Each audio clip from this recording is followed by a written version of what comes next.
वो मुझे सरदार बन के मिले थे गुरप्रीत सिंह के नाम से। मुलाकात के बाद हम लोग साथ में रहते थे।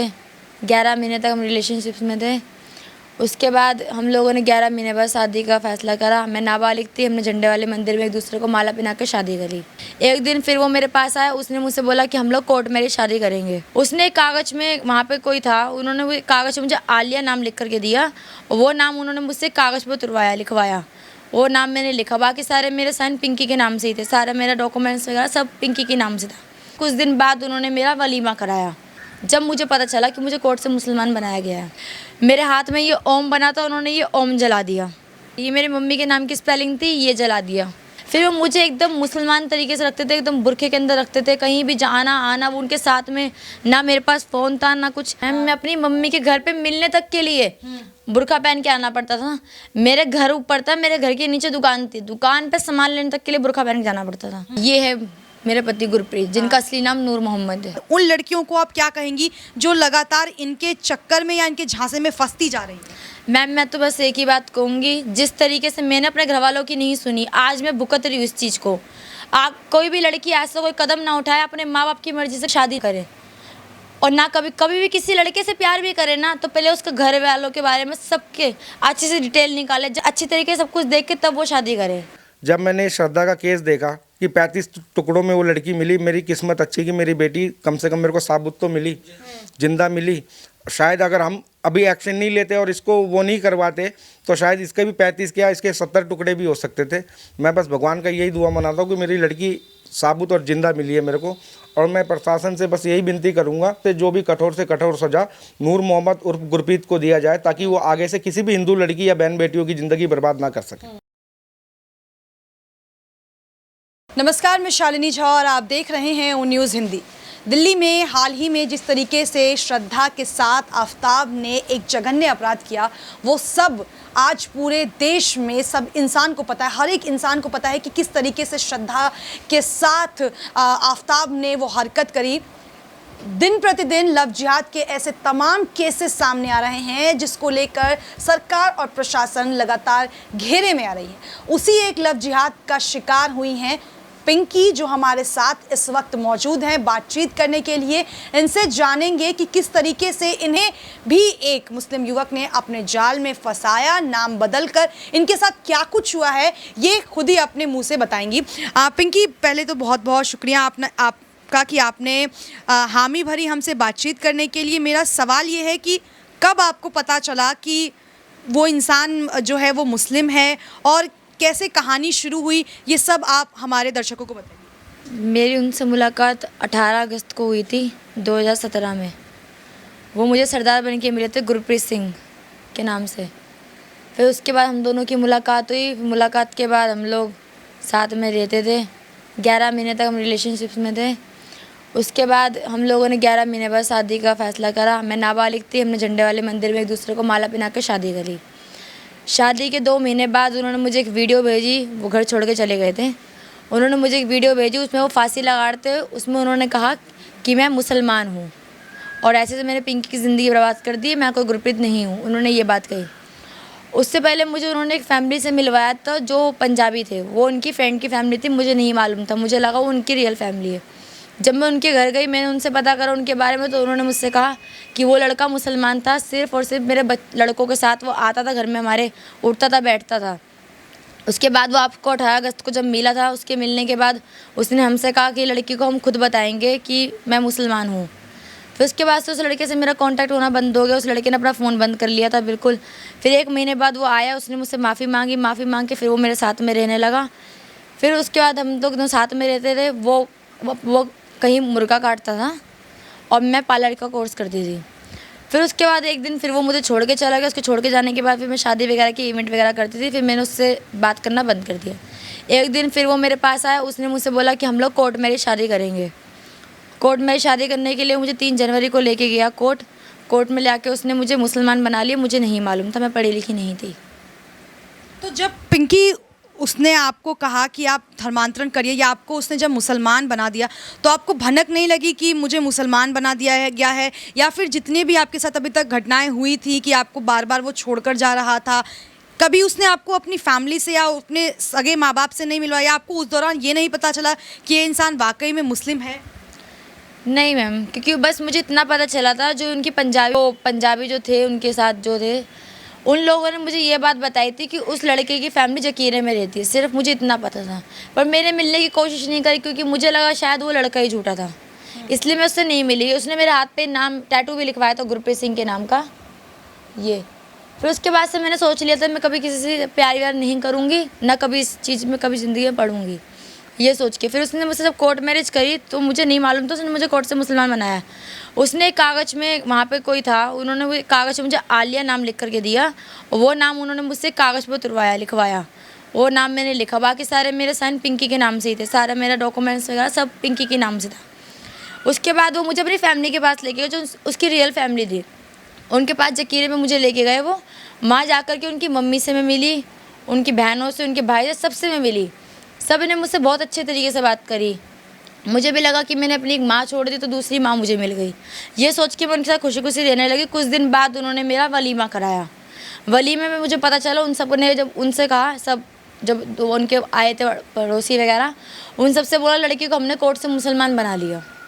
जब मुझे पता चला कि मुझे कोर्ट से मुसलमान बनाया गया है, तो उसके बाद आपने कोई एक्शन नहीं लिया, या आपने अपने घर वालों से बातचीत नहीं की कि मुझे मुसलमान बना लिया गया है, कि आप मेरी मदद करें? तो आपने कभी अपनी फैमिली से मदद नहीं मांगी इसको लेकर? मैंने अपने फैमिली वालों से मैम बात कैसे करती, क्योंकि मेरे घर वालों ने, उन लोगों ने मेरे घर वालों से बात करना बिल्कुल बंद करवा दिया था। उन लोगों ने मेरे घर वालों को ये बोला कि तुम्हारी लड़की को हमने मुसलमान बना लिया और तुम्हारी लड़की से तुम्हारा कोई मतलब नहीं है। हमारे घर वालों को भी लगा कि क्या पता, चलो वहाँ पे है, उसने हमें पहले ही कहा था मम्मी मैं कहीं भी उसके साथ रहूँगी, खुश रहूँगी। ये चीज़ सोच के मेरे घर वालों ने मतलब नहीं करा कुछ भी। मेरे हाथ में ये ओम बना था, उन्होंने ये ओम जला दिया, चूना सरफ लगा के ये ओम जला दी। ये मेरी मम्मी के नाम की स्पेलिंग थी, ये जला दिया। मैं रात में सो रही थी जब उन्होंने ये हाथ में मेरे लगा दिया। 2.5-3 घंटे के बाद मुझे पता चला, जब इसमें जलन मचने लगी। डॉक्टर ने कैंची मार के इसका मांस काटा था। मतलब पिंकी, आपके साथ इतना कुछ हो गया, फिर भी मतलब ये हिम्मत आपके अंदर एकदम से कैसे आई कि आप अपने घर वालों के साथ आकर रहने लगी, या कोई और दबाव भी आपके ऊपर बना रहा था? मैम मेरा बच्चा था पेट में, हाँ। बड़ा लड़का था मेरे पेट में, उसके चक्कर में मुझे सब कुछ सहना पड़ा। मेरे घर वालों ने मुझे कहा था, मैं अपने घर वालों के पास जब एक बार आई थी तो उन्होंने मुझसे कहा कि बेटा देख अभी भी कुछ नहीं बदला, तू अभी भी आगे की लाइफ जी सकती है, उसको छोड़ दे। तब मैंने उनसे कहा कि मम्मी मेरा बच्चा है, आगे जाके जब वो होगा, वो मुझसे अपने बाप का नाम पूछेगा, मैं उसको क्या जवाब दूंगी। ये सब सोच के मैंने कहा कोई बात नहीं मम्मी, मैं उनके साथ रहने के लिए तैयार हूँ। फिर वो मुझे एकदम मुसलमान तरीके से रखते थे, एकदम बुरखे के अंदर रखते थे, कहीं भी जाना आना वो उनके साथ में, ना मेरे पास फ़ोन था ना कुछ। ऊपर से उनकी मम्मी, उनकी बहनें, मुझे दहेज के लिए भी टॉर्चर करी जाती थी। अगर मेरी शादी किसी हिंदू धर्म से होती, अगर घर वालों की मर्ज़ी से होती, तो मैं दहेज के साथ सब चीज़ के साथ आती। मैंने उनसे इस चीज़ के लिए बोला। ये मेरी झंडे वाले मंदिर में जब उनसे शादी हुई थी, जबकि फ़ोटो है ये गुरप्रीत है? ये है मेरे पति गुरप्रीत, जिनका असली नाम नूर मोहम्मद है। अच्छा। जी ये मैं हूँ। हाँ। और ये वो फैमिली है जिन्होंने मुझे बताया था ये इनका मतलब भाई है, ये इनकी बहन है, इनके मम्मी पापा इसमें नहीं है। अच्छा, ये मेरे पति है। अच्छा, ये गुरप्रीत ने आपको ये कहकर मिलवाया था इनसे कि ये मेरी फैमिली है? जी मैम, जी हाँ। जी ये मेरे पति है, ये मैं हूँ। ये हमारी शादी से पहले की फ़ोटो है। हाँ। जी ये बंगला साहब की फ़ोटो है। लेकिन कभी आपको पिंकी ऐसा शक नहीं हुआ कि मैं मतलब यही इनकी फैमिली है, या कुछ आपको कभी खुद के अंदर डाउट नहीं आया? मैम जिस तरीके से इनसे मिलवाया जाता था, कभी उन लोगों ने ऐसा कोई मुझे वो नहीं लगा कि मतलब कि ये मुसलमान है या कुछ है, मुझे लगा ही नहीं। और ना कभी लगा कि इनको सुतेला बचा, क्योंकि जिस तरीके से उनके घर में उनके लिए प्यार है, वो प्यार बहुत अलग था। और जितना वो इनसे प्यार करते थे उतना वो अपने बच्चों से प्यार नहीं करते, अभी भी नहीं करते। अभी वो इनको सबसे ज़्यादा प्यार करते हैं। अब ये मुझे नहीं मालूम वो पैसों का लालच है या किस चीज़ का लालच है, मुझे नहीं मालूम इस बारे में। तो पिंकी, क्या आपको धर्मांतरण के लिए और दहेज के लिए भी बिल्कुल मतलब दबाव बनाया जाता था, या आपके घर वालों को भी कुछ कहा जाता था इसको लेकर? मेरे मम्मी को गाली दी जाती थी, मेरे पापा को उल्टा बोला जाता था, मेरी बहन के बारे में उल्टा बोलते थे, मुझे इतने गलत गलत इल्ज़ाम मेरे ऊपर लगाते थे वो सब।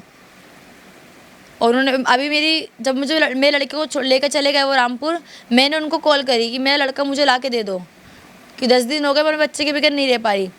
इनकी बहन ने मुझसे बोला कि नहीं ये लड़का मैंने ले लिया। रामपुर में इनकी बहन रहती है, उनकी 5 लड़कियाँ हैं, वो मेरा लड़का लेना चाहती थी। जब मेरा बच्चा हुआ था जब ही मुझसे मांग रही थी, मैंने उन्हें मना कर दिया था।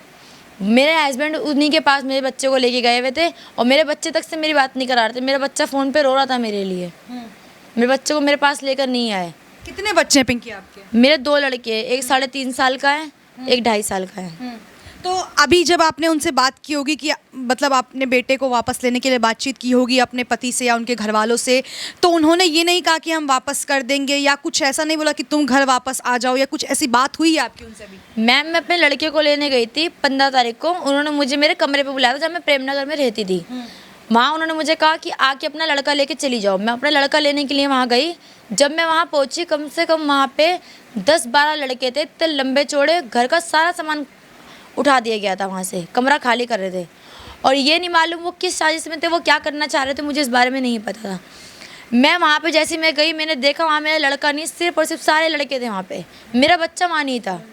मैंने वहाँ जाके बोला कि मेरे बच्चे को बुलाओ, मेरे बच्चे को बुलाओ। कह रहे कि तेरा लड़का तेरे को मिलेगा कल कोर्ट से, अभी जो बात करनी वो बात कर। मैंने कहा मुझे तुम लोगों से कोई बात नहीं करनी, सिर्फ मुझे अपने बच्चे से मतलब है। तो उन्होंने मुझे कहा कि तुम इसके साथ रह ले, मुझे बोला तो उसके साथ रह ले, जकीरे में रखेगा अपनी मम्मी के साथ में तुझे। तो मैंने उनसे कहा कि ऐसा है, मुझे किसी के साथ नहीं रहना, मुझे सिर्फ और सिर्फ मेरा बच्चा दे दो। मैंने उनसे ये बोला। तो मैं चिल्ला रही थी, उनके जीजा ने मुझे बोला कि ज़्यादा तेज चिल्लाएगी तेरे मुंह पे खिंचा के चाटा मारूंगा। उनके जीजा ने मुझे यूँ बोला। और मेरे पति वहाँ बैठ के मुझे कह रहे ECP DCP जिसको बुलाना है बुला दे, मुझे फ़र्क नहीं पड़ता, जो करना है कर। उन्होंने इस तरीके से मुझे बोला। मेरी मम्मी पापा ने मुझे बोला कि कोई बात नहीं, तो अपने बच्चे को देखना बेटा, एक बार बच्चे को देख ले। जकीरे से मेरी सास के घर से मेरे बच्चे को बुलाया, सिर्फ 5 मिनट के लिए मेरे बच्चे को किसी अजनबी से मिलवा रहा हूँ, इस तरीके से मुझे मेरे बच्चे से मुझे मिलवा के मेरे बच्चे को तुरंत लेके चले गए। जब मेरे बच्चे को बुलाया गया तब 3 लड़के और आए मेरे लड़के को लेके, और लड़के को लेके भी चले गए। लड़के के जाने के बाद उन सब ने मुझसे साफ कह दिया कि तेरे को उसने तलाक दे दिया, 3 बार तलाक बोलते तलाक दे दिया, वो दूसरी शादी करेगा और उस लड़की को भी बोल देगा और मेरे लड़के को अपने पास रखेगा। उसने ये बात बोली मुझसे। और मेरी सास को मैंने कहा कि मेरा बच्चा बुला दो, नहीं तो मैं जकीरे पे आऊँगी खाली पीली पुलिस को लेके। उसने मुझे बोला अगर तू जकीरे पे आएगी तो तेरे ऊपर मैं तेज़ाब डाल दूँगी। अच्छा, आपको इस बात की भी धमकी दी गई कि आपके ऊपर तेज़ाब डाल दिया जाएगा? मेरी सास ने धमकी दी है। वो 5 टाइम कहने के लिए नमाज़ पढ़ती है, पर इतना गंदी तरीके से उन्होंने बात करी है। उन्होंने मुसलमान धर्म का भी कोई पालन नहीं करा। अच्छा पिंकी, जिस तरीके से ये लगातार लव जिहाद के केसेस बढ़ते जा रहे हैं, ऐसे में तमाम ऐसी लड़कियां हैं जो इस चीज़ का लगातार शिकार हो रही हैं, ऐसे में आप उन लड़कियों को क्या कहना चाहेंगी जिस तरीके से कभी नूर मोहम्मद बनकर या कभी ऋषभ तिवारी बनकर नाम कुछ होता है और बताते कुछ हैं, ऐसे में उन लड़कियों को आप क्या कहेंगी जो लगातार इनके चक्कर में या इनके झांसे में फंसती जा रही हैं? मैम मैं तो बस एक ही बात कहूँगी, जिस तरीके से मैंने अपने घर वालों की नहीं सुनी, आज मैं भुगत रही हूँ इस चीज़ को।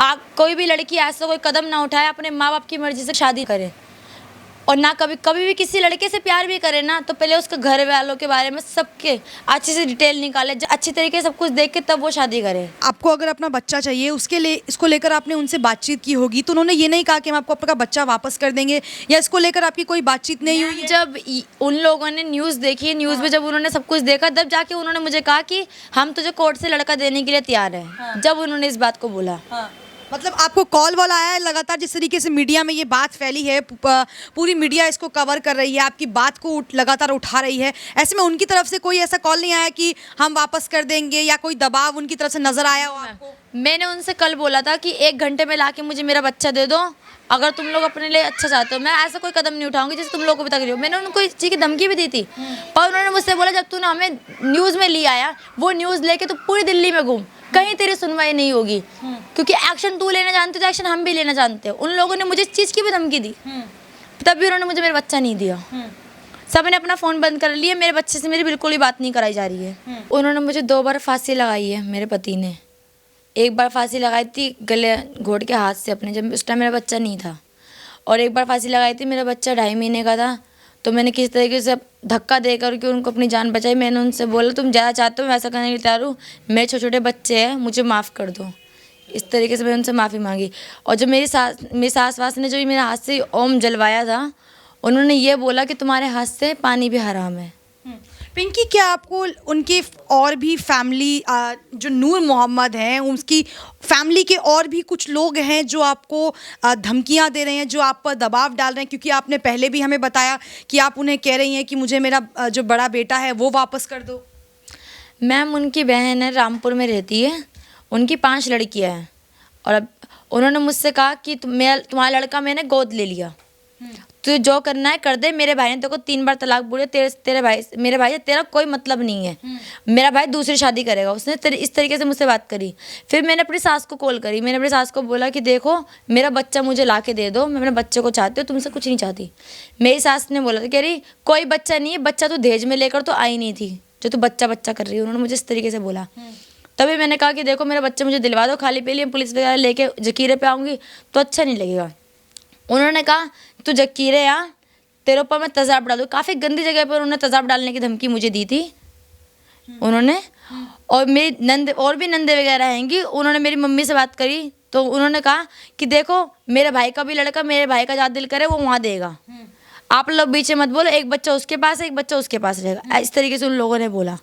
पिंकी, जिस तरीके से आपको धर्मांतरण के लिए उन्होंने आप पर दबाव बनाया, मुसलमान आपको कन्वर्ट करा दिया गया, तो बुरखे या नकाब के लिए वो आप पर दबाव डालते थे? या कहीं अगर आप फैमिली फंक्शन से भी आती होंगी तो क्या आपको बोला जाता था कि नकाब पहन कर जाओ या बुरका पहन कर मैम, जाओ? फैमिली फंक्शन तो बहुत दूर की बात है मैम, मैं अपनी मम्मी के घर पे मिलने तक के लिए बुरका पहन के आना पड़ता था।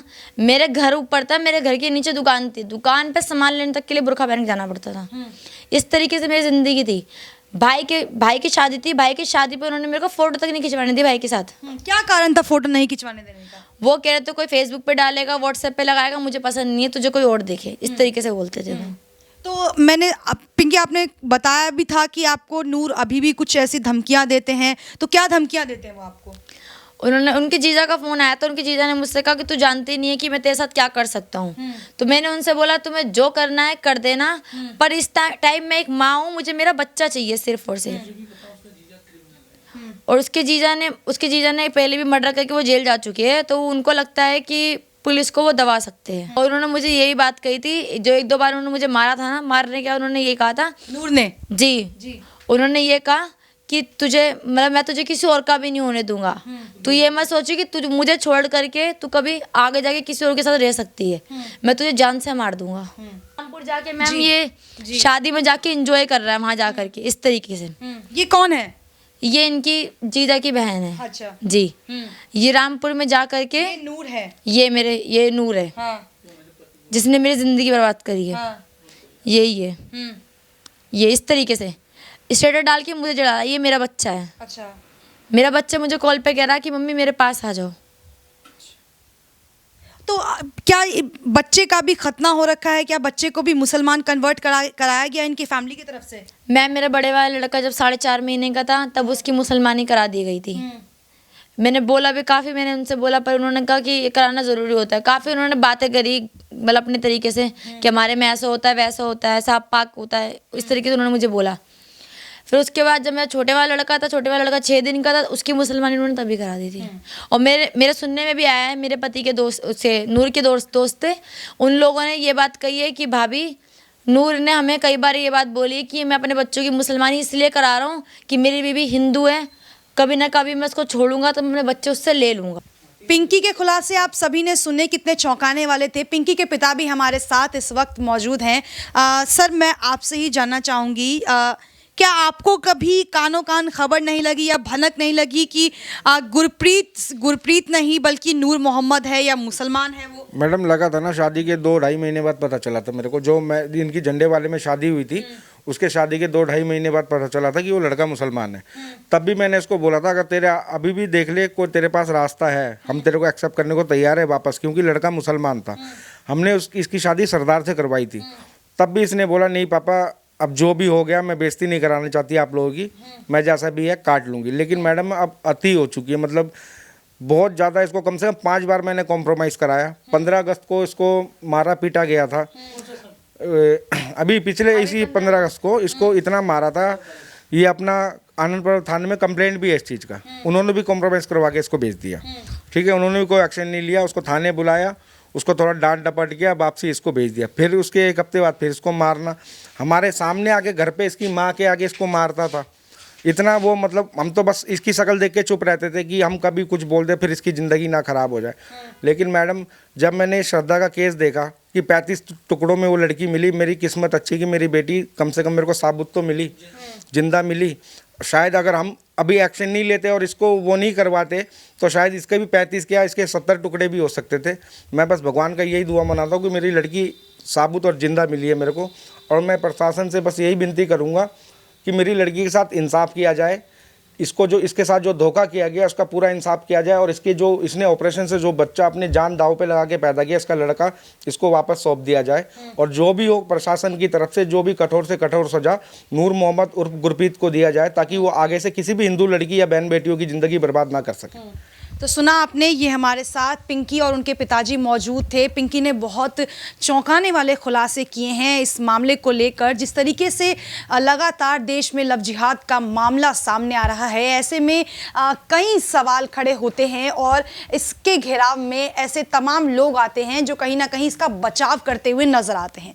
ओ न्यूज़ के माध्यम से मैं अपने सभी दर्शकों को या खासकर उन हिंदू लड़कियों से ये बात कहना चाहूँगी, अगर आप भी किसी के प्रेम जाल में है तो उसका बैकग्राउंड जाने, उसकी फैमिली के बारे में जाने, उस लड़के के बारे में बेहतर तरीके से जाने, और तभी जाकर शादी जैसे फैसले पर आएं, और कभी भी अपने माँ बाप के अगेंस्ट तो ना ही जाने।